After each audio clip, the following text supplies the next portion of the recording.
ونعوذ بالله من شرور أنفسنا ومن سيئات أعمالنا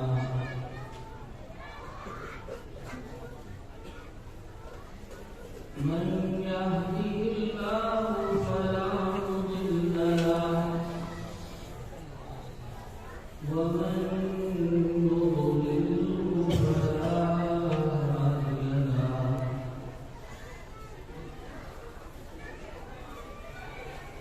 ونشهد أن لا إله إلا الله وحده لا شريك له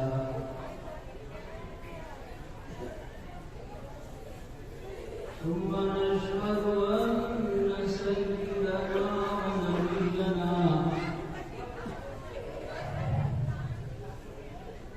ومولانا محمدا عبده ورسوله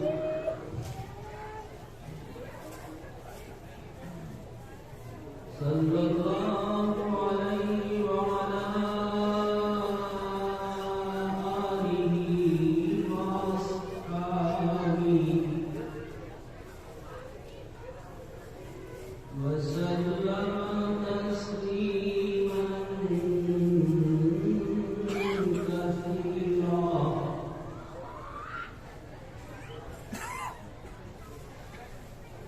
أما بعد فأعوذ بالله من الشيطان الرجيم بسم الله الرحمن الرحيم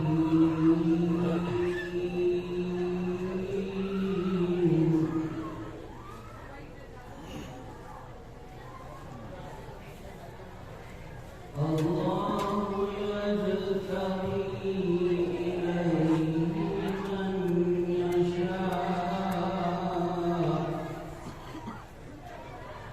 ويهدي إليه من ينيب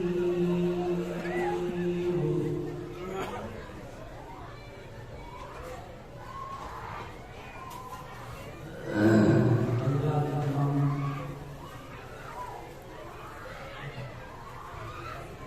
قرآن عظیم کی مقدس آیت تلاوت کرنے کا شرف حاصل کیا۔ اللہ رب العزت کا ارشاد ہے کہ خدا جسے چاہتا ہے اپنے بندوں میں سے اس کو چن لیتا ہے اور اسے چاہتا ہے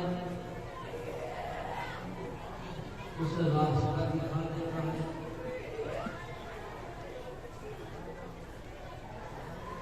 اس آیت میں دو طرح کے لوگوں کا ذکر کیا گیا۔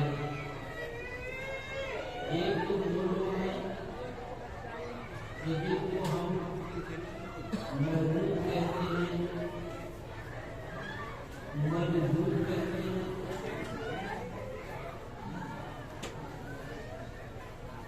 وہ لوگ اس طرح کے بزرگ ہیں جو لوگوں سے کم ملتے ہیں، بہت کم ان کی لوگوں سے ملاقات ہے۔ وہ شعبے اور تنہائیوں میں رہ کر اللہ کی یاد میں اس کی محبت میں برف رہتے ہیں۔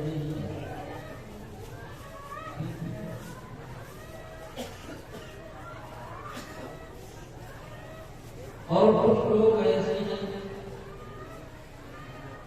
بزرگوں میں جو لوگوں کو ملتے ہیں، چلتے ہیں، محفلوں میں ملتے ہیں، ان کی ملاقات لوگوں سے اور لوگوں کی ملاقات ان سے ہوتی ہے، وہ بھی اللہ کے ولی ہیں۔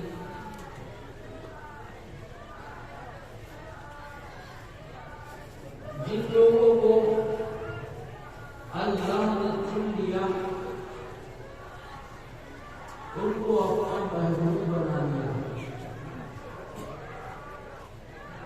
چننے کا مطلب یہ ہے جیسے کسی پیڑ میں کوئی پھول ہوتا ہے اور آپ اسے ایک دم توڑ لیتے ہیں،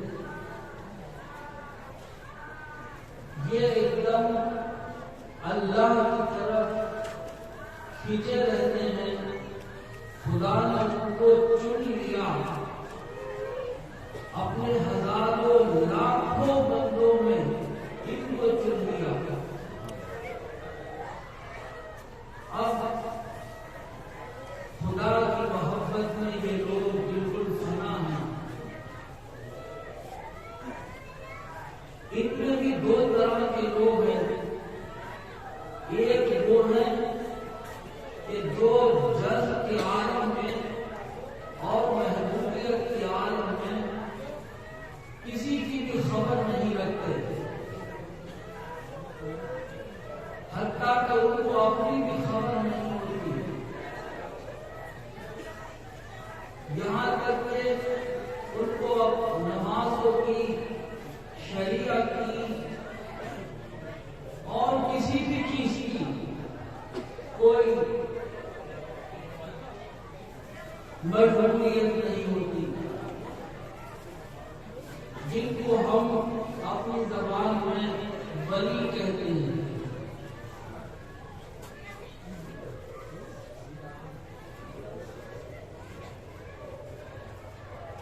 کچھ لوگ آپ کو ایسے بھی ملتے ہیں جن کو آپ کہتے ہیں ارے بھائی ولی ٹھیک ہو، اس سڑکوں پر آپ کو مل جاتے ہیں، بہت سے لوگوں کو لوگ کہتے ہیں ولی۔ یہ اللہ کے وہ بندے ہیں جو مکمل مجبور ہیں، نہ باغ کا، نہ کلیدی کا، نہ کپڑوں کا، نہ کسی اور کا، نہ کھانے کا، نہ پینے کا، نہ شریعت کا کوئی ہوش نہیں۔ رامپور کے مولوی نادر الدین صاحب ملتانی اپنے شاگرد مولانا وزیر محمد خان صاحب کے ساتھ جے پور گئے تھے۔ جے پور میں ان کے والد محترم ہیں خان محمد خان صاحب جے پور والے، وہ رامپور سے ہجرت کر کے جے پور تشریف لے گئے تھے اور وہیں رہا کرتے تھے۔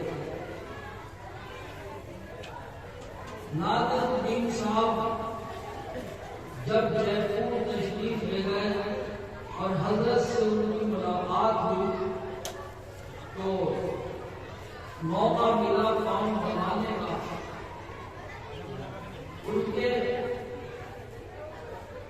بیٹے مولانا وزیر محمد خان صاحب بھی ان کے پاؤں دبا رہے تھے اور مولانا نادر الدین صاحب کے پاؤں دبانے لگے۔ مولانا نادر الدین صاحب چاہتے تھے کہ کوئی ان کو مجبور بنا دے، وہ یہ رنگ دیکھنا چاہتے تھے کہ مجبور کیا ہوتا ہے۔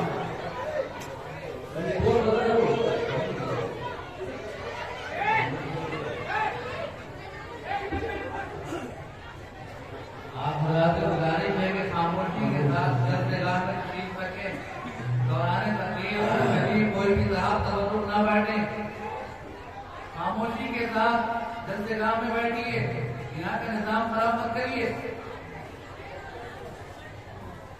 حضرت مولانا نادر الدین صاحب نے عرض کیا کہ حضرت میں یہ چاہتا ہوں کہ میں مجبور بن جاؤں، تو انہوں نے فرمایا کہ مولانا مجبور ہونا کوئی اچھی بات نہیں ہے، اور یہ تو بالکل غفلت کی زندگی ہے۔ آپ کو یہ کیوں شوق ہے کہ میں مجبور ہو جاؤں؟ انہوں نے عرض کیا کہ حضرت میں بھی یہ دیکھنا چاہتا ہوں کہ مجبور کا رنگ کیا ہوتا ہے، کون سی ہے یہ کیفیت جذب کی، اس کا کیا مزہ ہے، کیا اس کی لذت ہے۔ تو حضرت حضرت خان محمد خان صاحب نے فرمایا مولانا کوئی مشکل تو نہیں ہے، ایک چٹکی بجاؤ اور انسان مضبوط ہو جاتا ہے۔ اور ایک دم انہوں نے چٹکی بجائی، ایک توجہ ہوگی کہ ان کے اوپر جلد تعلیم ہو گیا، پاؤں دبانا چھوڑ دیے اور وہاں سے کھڑے ہو گئے، اور کھڑے ہونے کے بعد ان پر چل لیے، وہاں سے نکل کر سڑکوں پر پہنچے اور پھر غائب ہو گئے۔ ان کے شاگرد مولانا وزیر محمد خان صاحب نے یہ سوچا کہ یہ میرے ساتھ راستوں سے آئے ہوئے ہیں، لوگ کہیں گے کہ تم نے اپنے استاد کو گھما دیا، تم یہاں سے اپنے ساتھ ہم کو لے کر گئے تھے، میں لوگوں کو کیا جواب دوں گا؟ انہوں نے تلاش کرنا شروع کیا، ایک دن گزرا، 2 دن گزرے، 3 دن گزرے، 4 دن گزرے، لیکن وہ معلوم نہیں کہاں آئے تھے۔ 5 دن گزر گئے، 8ویں دن مولوی صاحب کہیں پر دیوار سے لگے ہوئے تھے اور ان کی حالت بس کچھ بیان کرنے کے قابل نہیں تھی، بال بکھرے ہوئے تھے، کپڑے میلے۔ میر نے ایک شعر کہا ہے کہ پھرتے ہیں میر خوار کوئی پوچھتا نہیں، پھرتے ہیں میر خوار کوئی پوچھتا نہیں، اس عاشقی میں عزت سادات کی گئی۔ تو خوار بکھرے ہوئے بال دیوانوں کی طرح ایک دیوار کا سہارا لیے ہوئے مولوی صاحب کھڑے تھے۔ وزیر محمد خان صاحب ان کے قریب پہنچے، پہچانا اور یہ کہا کہ ارے حضرت 8 دن سے میں آپ کو ڈھونڈ رہا ہوں اور آپ اس حالت میں یہاں پر کھڑے ہوئے ہیں، کہاں چلے گئے تھے؟ انہوں نے فرمایا وزیر محمد میں نے دیکھ لیا مزدور کیسا ہوتا ہے۔ ارے بھائی اپنے والد سے جا کر کہنا کہ یہ جو کیڑا ہے گرمی کا، اسے گرمی میں رہنے دو اور اس کا جڑ واپس کر دو، میں نہیں چاہتا کہ میں مزدور بنوں۔ تو حضرت نے جا کر عرض کیا کہ میرے استاد گرامی رام سے آئے تھے، مجھے معلوم نہیں تھا کہ یہ مزدور بننا چاہتے تھے، لیکن ان کی گزارش یہ ہے کہ آپ ان کا جل واپس کر دیں، وہ مزدور بننا نہیں چاہتے۔ انہوں نے 8 دن میں یہ دیکھ لیا کہ مزدور کیسا ہوتا ہے۔ تو خان محمد خان صاحب نے فرمایا ارے بھائی وزیر محمد کوئی مشکل بات نہیں ہے، ان کی وجہ اور جلد ختم ہو جاتا ہے۔ اور وہ سن کیا ناظر الدین صاحب ٹھیک ہے، یہ ہے ایک مزدور، اس کو کوئی خبر نہیں، 8 دن کیسے گزرے، کیا ہوا، کھایا پیا نہیں کھایا، کہاں گزرے دنوں، کہاں گزری ان کی راتیں، کچھ نہیں معلوم۔ ایک حضرت شاہ درگاہی محبوب الہی، آپ کی بھی استغراق کی کیفیت کچھ اسی طرح کی تھی کہ آپ بند کیے خدا کی ذکر میں اور اس کی محبت میں فنا بیٹھے، کسی کی خبر۔ لوگ ملنے آتے ہیں، درخواست کرتے ہیں، بیٹھے رہتے ہیں اور چلے جاتے ہیں۔ جب کبھی آنکھ کھلی تو مریدین نے کہہ دیا کہ حضرت فلاں شخص آیا، اس کے لیے دعا کر دی ہے، فلاں آیا وہ یہ کہہ گیا ہے، فلاں شخص آیا یہ عرض کر گیا ہے۔ فرمایا اچھا، اس کی غرات کر یہ عالم کہ اس مزے سے اور اس چاشنی سے حضرت کا دل کبھی بھرتا ہی نہیں تھا۔ لیکن ایک بات یہ تھی کہ جب نماز کا وقت آتا تو آپ کھڑے ہو جاتے اور نماز ادا فرمانے کے بعد پھر اپنا مقام پر تشریف لے جاتے ہو تو اسی کیفیت سما جاتا. اس نماز نے ان کو اس جذب سے بچایا کہ جس میں انسان بالکل اپنے آپ سے بے خبر ہو جاتا ہے. حضرت مرزوق اور محبوب بھی، لیکن یہ خبر ہے کہ میں کہاں ہوں اور یہ بھی خبر ہے کہ نماز کا وقت آ گیا ہے، میں نماز ادا کروں. نماز ایک فرض بھی ہے، ایک واجب بھی ہے، سنت بھی ہے، نفل بھی ہے. نماز کا کام یہ ہے کہ وہ انسان کو جذب سے بچائے، ورنہ بہت سے لوگ اپنی حالت کو بیٹھ کر ایسے دیوانے ہو سکتے ہیں کہ ان کو اپنی زندگی کا ہوش نہیں رہتا. اللہ تعالیٰ نماز کے ذریعے، وضو کے ذریعے، غسل کے ذریعے، شریعت کے ذریعے ان کے جذب کو کم کرتا ہے اور ان کو ہوش و حواس مل جاتا ہے. خود وزیر محمد خان صاحب ایک مرتبہ غائب ہو گئے. باپ نے تلاش کیا، ماں نے کہا کہ بھائی وزیر محمد کو تو ڈھونڈو، کہاں چلا گیا گھر چھوڑ کے، کہاں آ جائے گا. باپ بلی تھے، بیٹے بھی بلی. وہ جانتے تھے کہ آج کل اس کے اوپر ایک کیفیت ہے، جب کیفیت ختم ہوگی تو لوٹ آئے گا. اب کہاں گیا یہ نہیں معلوم، لیکن ماں نے اصرار کیا کہ میرا بچہ کہیں گھوم نہ جائے، ذرا دیکھ تو لو کہ وہ کہاں گیا. تو والد محترم جب تلاش کے لیے نکلے تو جنگل میں بیٹھے ہوئے تھے، بال سر میں نوچ نوچ کے سب پھینک دیے تھے. تو انہوں نے سوچا کہ اس کا جذب میں کس طرح کم کروں. تو فرمایا وزیر محمد ہم تجھے تلاش کر رہے ہیں، تیری ماں پریشان ہے اور تو یہاں بیٹھا ہوا ہے، ذرا یہ ہاتھ کو دھو لے. تمہیں کب سے ہاتھ نہیں دھوئے؟ ہاتھ دھو. ارے تم نے ہاتھ دھو تو کلی تو کر لے، کلی کروا دے. ارے ناک میں پانی بھی ڈال لے، تمہیں کب سے اپنی ناک صاف نہیں کی. منہ بھی دھو لے، ہاتھ بھی دھو لے، ہاتھ دھو لے. مسا بھی کر لے، وہ بھی کر لیا. پاؤں بھی دھو لے. جب وضو کرا دیا تو دس کم ہو گیا. میں تیری ماں تجھے کرا، تیری ماں تیری راہ دیکھ رہی ہے، وہ فکر مند ہے. تو اپنی ماں کے پاس واپس چل، بالکل ٹھیک ہو کر اپنے گھر واپس آ. تو اللہ تعالیٰ نے اس شریعت میں، اس نماز میں ان لوگوں کے لیے ہوش رکھا ہے کہ جو دنیا میں ہوش کی زندگی جینا چاہتے ہیں. اللہ والوں نے اسی لیے ذکر الہی کے ساتھ ہمیشہ نماز کی پابندی رکھی. وضو کیا، خدا کے ذکر میں غافل، خدا کے ذکر میں محو ہونے کے ساتھ ساتھ کبھی نماز سے اور شریعت سے غفلت نہیں ہونے دی. یہی خاصہ حضرت محبوب الہی شاہ درگاہی کا تھا کہ جذب میں ایک مقام یہ تھا.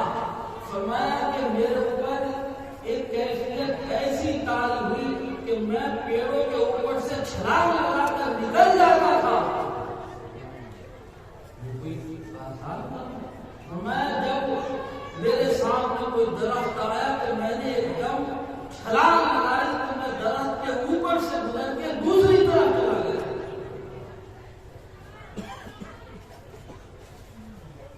یہ کیفیت بہت دنوں تک حضرت کے اوپر تاری رہی. حضرت حافظ شاہ جمال اللہ صاحب رحمت اللہ علیہ جب آپ کو ملے تو انہوں نے دیکھا، سوچا اور فرمایا کہ جمال اللہ کو ضرورت شاہ درگاہی کی ہے اور درگاہی کو ضرورت جمال اللہ کی. میں یہ چاہتا ہوں کہ مجھے کوئی ایسا محبوب الہی مل جائے جس کی دعاؤں سے خدا لوگوں کی مرادیں پوری فرما دے۔ شاہ درگاہی محبوب الہی کو ایک ایسے سالک کی ضرورت تھی جو ان کا جل شریعت میں لا کر لوگوں کو ان کے لیے فائدے، لوگوں کے لیے ان کو نفع بخش فائدہ مند بنا دے۔ یہ حضرت آمد شاہ جمال اللہ صاحب کی توجہ رہی کہ حضرت باوجود یہ کہ مرزوق اور محبوب تھے، لوگوں کے کام آئے، مخلوق کو فائدے ہوئے۔ جب کبھی رامپور پہ کوئی کڑا وقت آیا تو شاہ جمال اللہ صاحب نے فرمایا دعاؤں کے لیے میں درگاہی کو لے آیا ہوں، اس کو جنگل سے لا کر شہر میں اس لیے دکھایا ہے کہ تم جاؤ اور درگاہی سے کہو اگر اس نے دعا کے لیے ہاتھ اٹھا دیے تو پھر اللہ کا کرم ہو ہی رہا ہے۔ اللہ نے چن لیا، ان کے معاملات اللہ کے ہاتھ میں ہیں۔ یہ محبوب کتنے ہیں؟ حضرت محبوب سبحانی غوث اعظم شیخ عبد القادر جیلانی اور نظام الدین اولیاء محبوب سبحانی اور حضرت شاہ درگاہی محبوب الہی، یہ جس درجہ محبوبیت کے لوگ ہیں ان کے معاملات اللہ کے ہاتھ میں۔ یہ کسی پر نظر کریں یا نہ کریں، جو ان کے در پہ اس محبت سے حاضر ہوگا اللہ اس کے اوپر محبوب الہی کے وسیلے سے کرم فرمائے، کیونکہ یہ لوگ اللہ کے اوپر بھروسہ کیے اپنی زندگی اس کے نام پر دیے بیٹھے ہیں۔ یہ مہم ہے، اللہ مہم ہے اور یہ اس کے محبوب ہیں۔ اب کوئی کسی کا محبوب ہو جائے تو اس کو پھر ضرورت کیا ہے؟ یہ اللہ کے محبوب ہیں اور ہمیں یہ سمجھنا چاہیے کہ جب اللہ کا محبوب ہے، ہمارے شہر میں محبوب الہی شاہ درگاہی کی ہمیں ضرورت کیا ہے؟ ہمیں غم کیا ہے؟ ہم ان کے آستانے پر آئیں تو اللہ تعالیٰ ان کے وسیلے سے ہمارے اوپر کرم فرمائے۔ خدا بندر جل شانہ وعلا ہم سب لوگوں پہ اپنا فضل و کرم فرمائے۔ حضرت محبوب الہی اللہ کی محبت کے دیوانے، خدا کے نام کے سوا کسی اور کا نام، خدا کی وحدت کے علاوہ کوئی دوسری وحدت ہر چیز شاہ درگاہی کو پسند نہیں تھی۔ بس اللہ ہی اللہ، اللہ کے سوا راج گڑھ میں ایک جگہ راج گڑھ، وہاں پر ایک جوگی تپسیا کرتا رہتا تھا اور اس کا حال یہ تھا کہ جاڑوں میں تو پانی کے کنارے، دریا کے کنارے، اور گرمیوں میں آگ کے پاس بیٹھتے تھے۔ 300 سال کی عمر ہو گئی، اس کو ریاضتیں اور تپسیاں کرتے کرتے بہت سے اس کے چیلے چاٹے اس کے پاس بیٹھے رہتے اور حضرت بھی وہیں آس پاس تشریف فرما ہوتے۔ ایک دن جب گزر ہوا تو دیکھا کہ اس کے چیلے بھجن گا رہے ہیں اور کیا کیا اپنی عبادتیں، بس یہ دیکھ کر کے یہاں پر اللہ کی زمین پہ خدا کے سوا کسی اور کی بھی عبادت ہوگی؟ زمین اللہ کی، درخت اللہ کے، ہم بھی اللہ کے، ساری کائنات اللہ کی ہے۔ شاہ درگاہی کی آنکھوں کے سامنے عبادت اللہ کے علاوہ کسی اور کی بھی ہوگی؟ بس جب پیش آیا تو قریب میں گئے اور جو آگ جل رہی تھی اپنا سر اس آگ میں،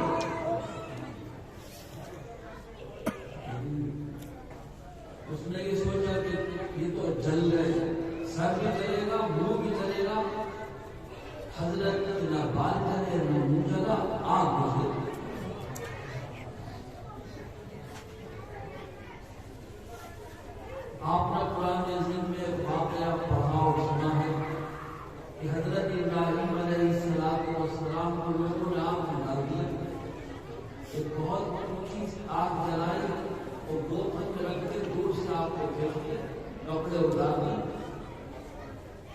اور یہ سوچا کہ آج درگاہی کا اس کا ابراہیم کا کام تمام ہوگا. جب آگ ٹھنڈی ہوگی تو یہ پھٹنے ملے گی، گول بھی ملے گا. لیکن جب آگ ہوئی تو وہاں پر دیکھا کہ حضرت ابراہیم کو آرام سے بیٹھے ہوئے جس آگ ہوئی نہیں. آپ نے حضرت ابراہیم کا نظارہ یہ تھا کہ آگ ٹھنڈی ہو گئی لیکن ابراہیم کا بال نہیں ہو گیا. قلنا یا نار کونی بردا وسلام علی ابراہیم، ہم نے آگ سے کہہ دیا تھا کہ اے آگ ابراہیم کے لیے تو ٹھنڈی ہو جا، سلامتی بن جا. آگ ٹھنڈی ہو گئی، سلامتی بن گئی. آگ جل رہی ہے مگر آگ جلا نہیں رہی. آگ ڈیڑوں کے اندر شعلے لیے ہوئے خود تو جل رہی ہے لیکن ابراہیم کو مل گیا، کیونکہ اللہ نے یہ کہہ دیا اے آگ ابراہیم کے لیے تو ٹھنڈی ہو جا. وسلام علی ابراہیم، اور ابراہیم کے ہم کو سلامتی بن جا. ہمارے یہاں کتاب میں لکھا ہوا ہے کہ اگر کسی کو بخار آ جائے اور آگ کی طرح اس کا جسم بخار میں تپنے لگے تو یہی وظیفہ یہی آیت پڑھ کے اس کے اوپر دم کرو، اے آگ ٹھنڈی ہو جا تو سلامتی بن جا. یہ حضرت ابراہیم کا واقعہ قرآن عظیم میں ہے اور یہ حضرت شاہدرگاہی محبوب الہی کا واقعہ کتاب ہے کہ جب سر رکھ دیا آگ میں تو آگ ٹھنڈی ہو گئی. لوگوں نے دیکھا ہے یہ تو آگ جلا رہی تھی مگر شاہدرگاہی نے سر رکھ دیا تو ٹھنڈی ہو گئی. حیرت ہوئی اور اس نے آگ کے تصرف کا اقرار کیا. پھر یہ سوچا کہ آج تک جو کچھ میں نے یہ آگ جلائی عبادتیں کی ہیں یہ سب شو بنا ہے، کیوں نہ میں درگاہی کے ہاتھ پر ایمان لاؤں اور پڑھوں لا الہ الا اللہ محمد رسول اللہ. یہ پڑھا اور آپ کے ہاتھ پر ایمان لا کر حلقہ بگوش اسلام. یہ حضرت کے کرامات آپ کے تصرفات کتابوں میں لکھے ہوئے ہیں. ہم لوگ اس کے لیے پڑھاتے ہیں، پڑھتے ہیں، بیان کرتے ہیں کہ لوگ آپ کو پہچانیں، لوگ آپ کو سمجھیں، آپ کے تصرفات اور آپ کی توجہ اور آپ کی طاقت کے لوگ قائل ہوں. ایک دیوانہ لوگوں نے اس کو رسیوں سے باندھ دیا. حضرت نے فرمایا بھائی تم نے اس کو کیوں باندھ دیا ہے رسیوں سے؟ تو لوگوں نے کہا کہ حضرت اس کو ہم کھول نہیں سکتے، اگر کھول دیا تو یہ لوگوں کو مارنے لگے، دیوانہ ہو گیا ہے اور دیوانے کی طاقت بھی پوری ہو جاتی. فرمایا نہیں کھول دو، کسی کو بھی نہیں مارے گا. انہوں نے کہا حضرت ہم نہیں کھول سکتے. آپ نے فرمایا میرے کہنے سے کھول دو. کھول دیا تو بالکل ٹھیک ہو. فرمایا دیکھو کسی کو بھی نہیں مارتا تو کہتے ہیں دیوانہ ہے. یہ دیوانے جس کے اوپر نظر پڑ جائے خدا کے دیوانے شاہدرگاہی محبوب الہی کی تو ان کی نظر سے اللہ دیوانوں کو بھی سنبھال دیتا ہے. جو لوگوں کو بھی ایمان کی توفیق مل جاتی ہے، بھٹکے ہوا کو بھی سیدھی راہ میسر ہو جاتی ہے. اور اس طرح آپ کی زندگی کے بے شمار کرامات و واقعات. ہم فخر کرتے ہیں کہ ہمارے شہر میں آپ کی ذات گرامی ہے، آپ جو بغل میں. اور یہ حضرت حافظ شاہ جمال اللہ صاحب کی عنایت ہے کہ وہ آپ کو وہاں سے لا کر راوپور میں اٹھا گئے ہیں کہ راوپور والوں محبوب الہی کو پہچان لو.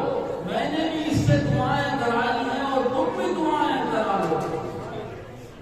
اللہ تعالیٰ آپ کی دعاؤں سے فیضیاب فرمائے.